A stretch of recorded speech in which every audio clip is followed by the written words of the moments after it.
Assalamualaikum warahmatullahi wabarakatuh. Pemirsa yang budiman, sekarang ini lagi gencar-gencarnya dicanangkan sebuah konsep beragama yang dikenal dengan moderasi beragama. Menurut penggagas daripada konsep moderasi beragama ini, mereka mengembangkan atau mencanangkan yang kita kenal dengan Islam wasatiyah. Nah, pemirsa budiman, seperti apa pemahaman mereka tentang Islam wasatiyah itu? Jadi Islam wasatiyah diartikan sebuah konsep atau pemahaman tentang Islam pertengahan, Islam simple, Islam tengah-tengah, atau Islam yang bisa diberikan reinterpretasi, tidak ekstrim kanan, tidak radikal, tidak fundamentalis, dan juga tidak ekstrim kiri, tidak mengembangkan paham liberal atau kebebasan. Pemirsa budiman, sekilas Islam wasatiyah ini kelihatan menarik. Padahal justru kalau kita kritisi, Islam wasatiyah ini sangat berbahaya, pemirsa budiman. Mengapa? Karena dapat mengubah daripada hukum Islam yang sudah qat'ih, yang telah dijelaskan oleh Allah Subhanahu wa taala di dalam banyak hukum-hukum Islam di dalam Al-Qur'an maupun As-Sunnah. Jadi Islam wasatiyah ini mengembangkan prinsip fleksibilitas di dalam memandang sebuah produk hukum. Kita ambil contoh misalnya, pemirsa budiman, tentang konsep khilafah. Nah, konsep khilafah sebagai sebuah ajaran Islam yang hukumnya wajib ini dimaknai secara fleksibel, bisa ditarik kiri, bisa ditarik ulur, makna sebagaimana makna yang dipahami oleh paham liberal. Misalnya Islam tentang khilafah ini tidak harus dimaknai sebagai kepemimpinan yang tunggal.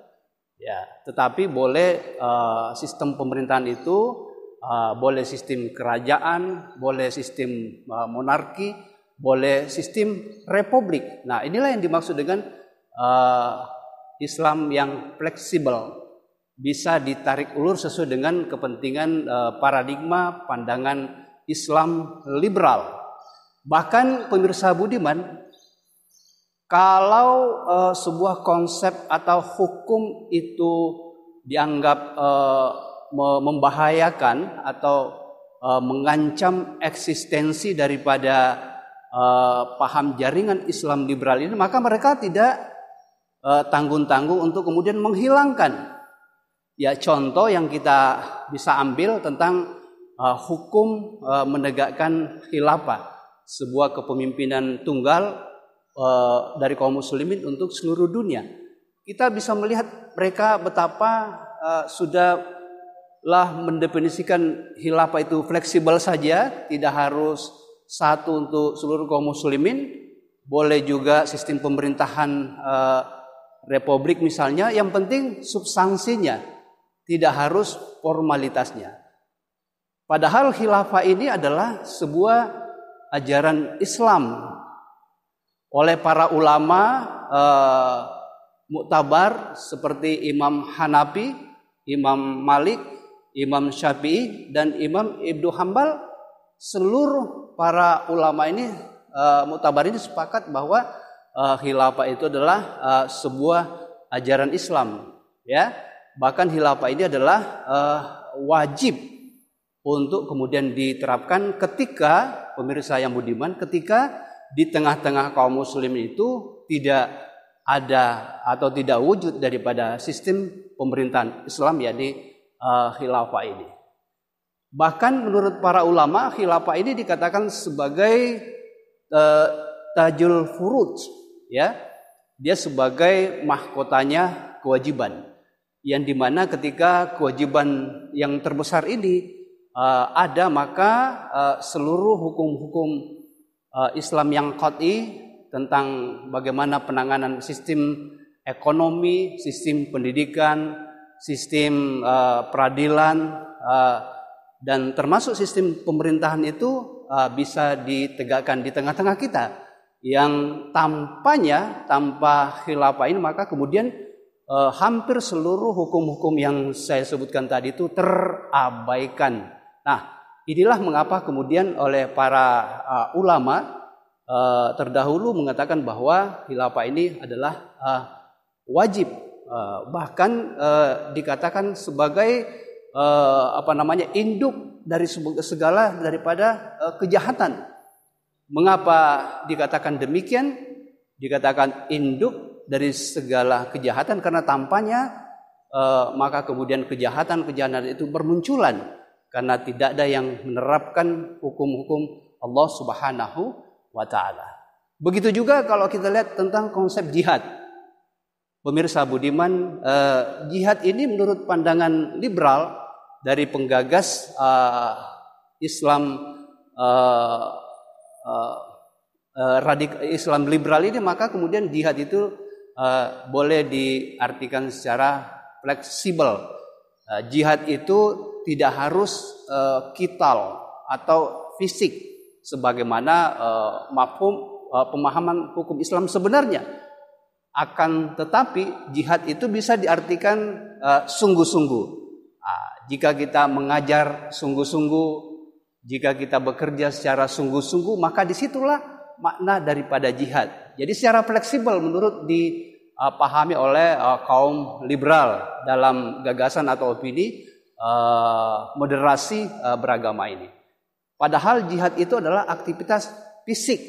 Tinggal nanti bagaimana mendudukkan terminologi jihad ini itu tergantung di mana tempat yang sejatinya dilakukan jihad itu. Kalau saudara kita diserang, maka disitulah berlaku jihad secara defensif. Artinya saudara kita wajib untuk melaksanakan jihad untuk membela dirinya. Ya, jihad juga bisa dimaknai sebagai ofensif. Namun sekarang karena tidak adanya khalifah yang memberikan komando kepada Amirul Jihad untuk melakukan penyerangan terhadap orang kafir yang menyerang Islam, itu dilakukan oleh seorang khalifah. Tapi namun sekarang khalifah tidak ada, maka yang dilakukan sekarang ini adalah jihad secara defensif. Sebagaimana saudara-saudara kita di Suriah, saudara-saudara kita di Afghanistan misalnya, atau di belahan bumi lain yang mereka diserang oleh orang-orang kafir secara fisik. Wajib hukumnya untuk kemudian melakukan jihad. Namun dalam kondisi aman, para ulama mengatakan bahwa itu tidak harus diberlakukan jihad secara fisik. Nah, inilah pemirsa budiman konsep atau gagasan daripada Islam moderasi ini yang harus kita kritisi, bahkan wajib kita tolak. Pasalnya mengapa pemirsa budiman konsep ini lahir daripada gagasan moderat, gagasan Islam liberal yang mereka memangkas daripada hukum-hukum Allah Subhanahu wa taala. Bukankah Allah Subhanahu wa taala berfirman di dalam surat Al-Baqarah ayat 208, A'udzubillahi minasyaitonirrajim, ya ayyuhalladzina amanu dakhulu fi silmi kafah wa la tattabi'uhum wa la tattabi'u khutuwatis syaitan innahu lakum aduwwum mubin. Wahai orang-orang yang beriman, masuklah dalam Islam itu secara kafah dan janganlah engkau mengikuti langkah-langkah setan mereka itu tadi, ya, yang menanamkan konsep moderasi Islam yang datang dari pandangan ideologi barat. Innahu lakum aduwwum mubin, karena mereka adalah musuh yang nyata bagimu. Di dalam surat Al-Hasr juga dijelaskan, Allah Subhanahu wa taala berfirman, "Wa ma atakumur rasuluhu fahuduhu wa ma nahakum anhu fantahu." apa yang dibawa oleh Rasul, maka ambillah. Apa yang dilarang oleh Rasul, maka tinggalkanlah. Rasulullah membawa ajaran Islam ini sebagai rahmatan lil alamin, bahkan dikatakan sebagai kafatan linnas. Rasulullah melarang sebuah konsep atau gagasan yang bertentangan dengan Islam seperti liberalisme, termasuk juga komunisme, karena ini berbahaya bagi eksistensi daripada Islam dan umatnya itu sendiri. Demikian pemirsa budiman, wal afu minkum, wassalamualaikum warahmatullahi wabarakatuh.